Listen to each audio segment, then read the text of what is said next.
అద్భుతమైన కాంబినేషన్ వస్తుంది. ఓకే గురుగారు, మరో కాలర్ లైన్ లో ఉన్నారు. హలో హలో హలో, నమస్తే అండి. నమస్తే మేడం. మీ పేరు?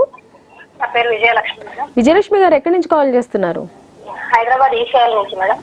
ఓకే విజయలక్ష్మి గారు, మీరు ఎవరి గురించి తెలుసుకోవాలనుకుంటున్నారు? మా బాబు గురించి తెలుసుకుందామని. ఓకేనమ్మా, బాబు పేరేంటి? మా బాబు పేరు గగన్ కుమార్.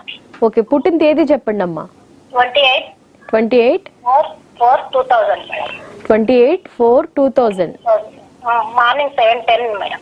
మార్నింగ్ 7:10 కి పుట్టాడు. ఓకే, ఎక్కడ పుట్టాడమ్మా బాబు? హైదరాబాదేనా? కాదు మేడం, ఇది కర్ణాటక. కర్ణాటక. Shivamogga district madam. ఎక్కడమ్మా? కర్ణాటక.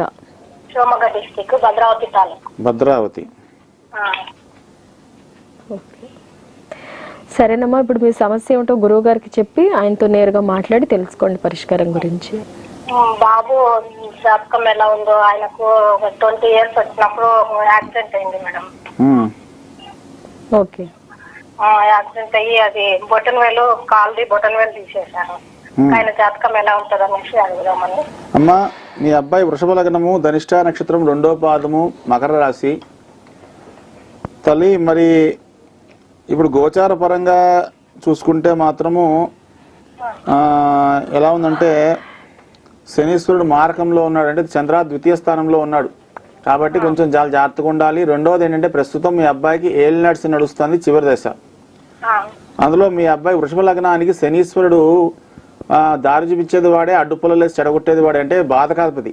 కాబట్టి అమ్మ, ఇప్పుడు గోచార పరంగా దశమ స్థానంలో శని ఉన్నాడు, అంటే మీ అబ్బాయికి వాక్కులో ఉన్నాడు. కాబట్టి ఏ పనైనా సరే కొంచెం పని అయ్యేదాకా ఎవరితో మాట్లాడకూడదు. రెండవది అమ్మ, ఏ విషయమైనా సరే అడగమనండి. అంటే ఏదైనా సరే అది మంచో చెడో, అంటే అవతల వాళ్ళు తను చూస్తున్నారు, నా అవస్థ తెలుసులే, వాళ్ళు ఏం నా విషయాన్ని స్పందిస్తారని అనుకోవద్దండి.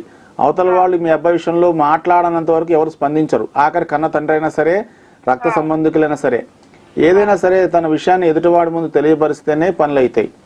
రెండోదమ్మా, ఇప్పుడు మరి ఈ అబ్బాయికి ఏం చేయాలంటే, ఒకసారి మీరు ఆంధ్ర ప్రాంతం రండి. ఆంధ్ర ప్రాంతం తూర్పుగోదావరి జిల్లా రావులపాలెం దగ్గర మందపల్లి క్షేత్రం ఉందమ్మా. అక్కడ శివుడిని శనీశ్వరుడు స్థాపించాడు. ఆ శివుడికి నిత్యం నువ్వుల నూనెతో అభిషేకం చేస్తారు. ఖచ్చితంగా ఈ గుడికి రావాలమ్మా. వచ్చి అభిషేకం చేయిస్తేనే మీ అబ్బాయికి అద్భుతమైన మార్పులు వస్తాయి. రెండోది, ఆహార పరంగా కొంచెం నియమాలు పాటించాలి తల్లి. మీరు శాకాహారులు అయితే ఇబ్బంది లేదు, కానీ మాంసాహారులు అయితే మాత్రము ఆగస్టు నెలంతా మొత్తం నాన్ వెజ్ మానేసేయాలి మీ అబ్బాయి. శనివారాలు నాన్ వెజ్ తినకుండా జాగ్రత్త పడాలి. అండ్ ఎవరితో ఎక్కువగా తరికించకూడదమ్మా. ఎంత తరికిస్తే అక్కడ ఆయనకి హాని చేసే గ్రహమైన శనీశ్వరుడు బలపడతాడు. కాబట్టి ఏ విషయంలో కానీ ఎక్కువ తర్క వితర్కాలు చేయకూడదు. సౌమ్యంగా మాట్లాడుకుని చేయించుకోవాలమ్మా. ఇట్లా ఉంటే ఏ ఇబ్బందులు రావు. సరే అమ్మ, ఉంటాను.